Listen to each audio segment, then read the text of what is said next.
Greetings, ladies and gentlemen. There have been continuous hot news and shocking events in recent days. Today we will continue with such news. The cardinal behind Zelensky has officially been targeted by the anti-corruption agency. What stories behind this event need to be dissected? We will find out right here.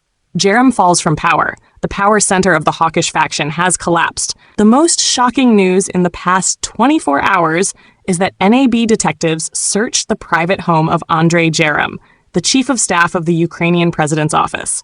One day earlier, there were rumors that he and the secretary of Ukraine's National Security and Defense Council, Jurumov, had been placed under suspicion related to the Minex corruption case.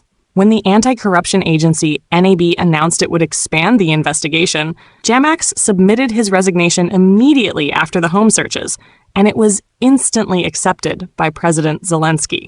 At the same time, Zelensky announced that negotiations with the U.S. would take place soon, and this time the Ukrainian delegation would be led by the Chief of Staff of the Ukrainian Armed Forces, Andrei Hatap. This is the first time since the conflict erupted that Jerem, a key negotiator of Kyiv and an important contact point within the Ukrainian government, is absent from negotiations.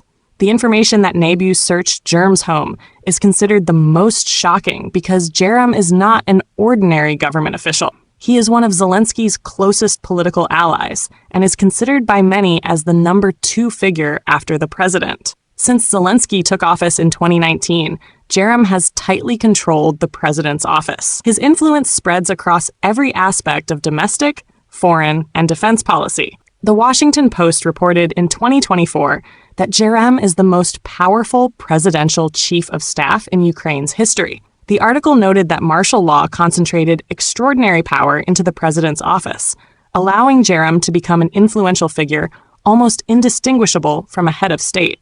His personal social media pages are filled with photos of him standing alone with Pope Francis, French President Macron, and many others, often without Zelensky present. In the eyes of observers, Jerema is also Zelensky's only communication channel with the outside world, acting as the ultimate gatekeeper. Jerem participated in formulating and implementing many important policies, playing a key role in the wartime government. However, this highly centralized power also made Jerem one of the most controversial figures due to his monopoly, control over all channels of communication with the president, and ruthless exclusion of dissenters. To better understand Yermak, we refer to Western media, specifically The Times. Zelensky and Jerema were old friends from their early entertainment careers and became inseparable after Russia launched its offensive in early 2022.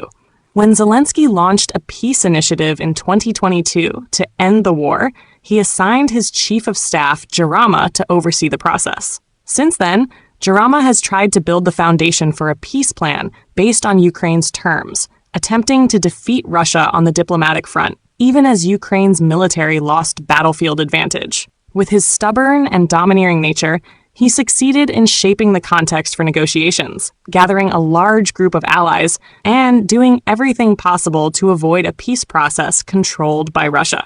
The Times stated that Jerem's ambition at the 2024 Swiss summit was to form a global coalition to pressure Russia into accepting Kyiv's peace proposal, while not allowing Russia to attend or voice opinions. However, this effort was described by the Times itself as strange.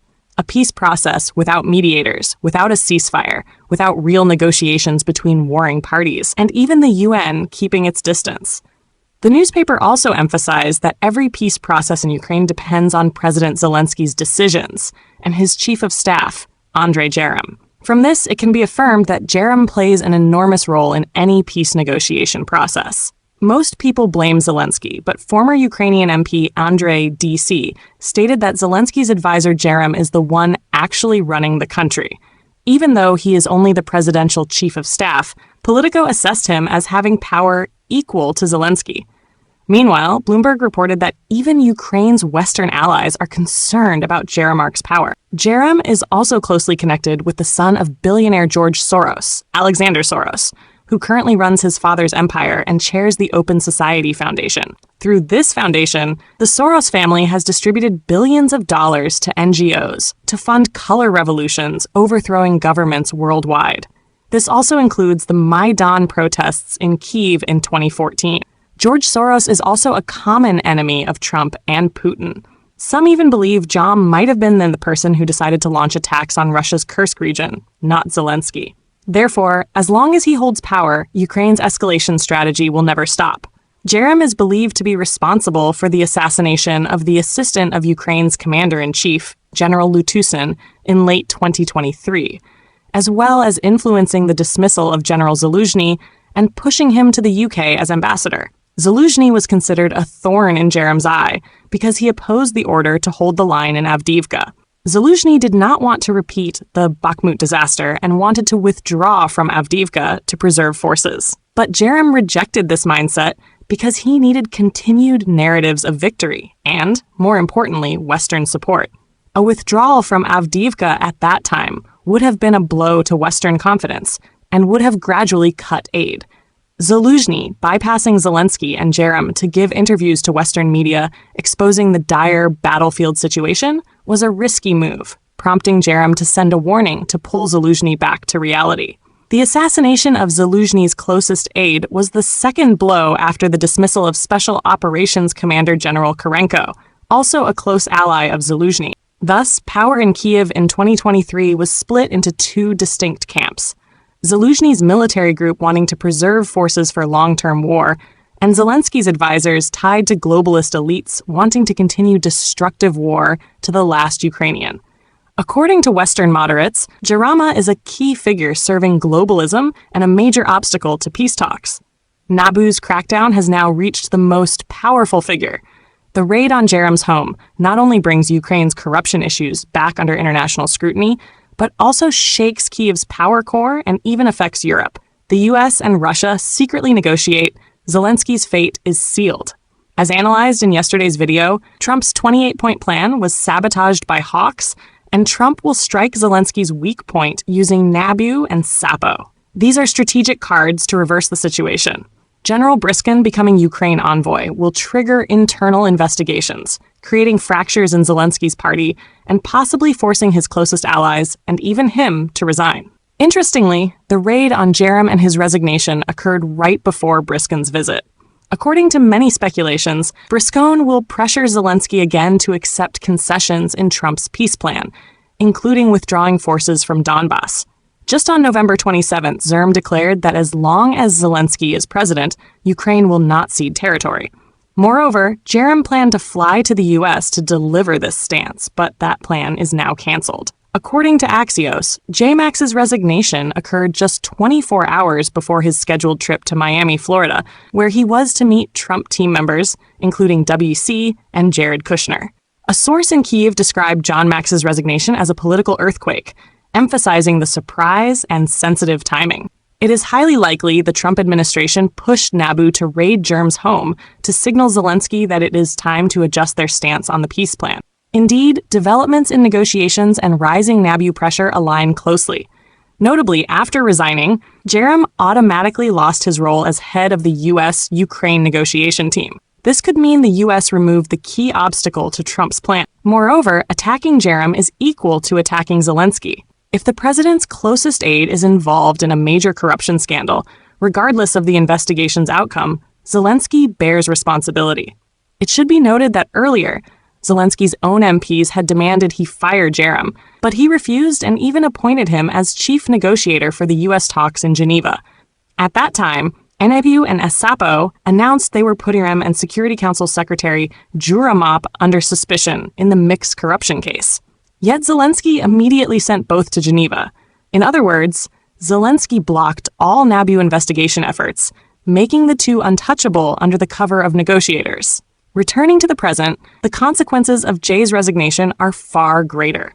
His resignation after the raid signals to Kyiv's power apparatus that Zelensky has lost control and cannot protect even his closest allies. Therefore, a blow to Jerem is clearly a blow to Zelensky, showing that the president himself can be accused of corruption anytime.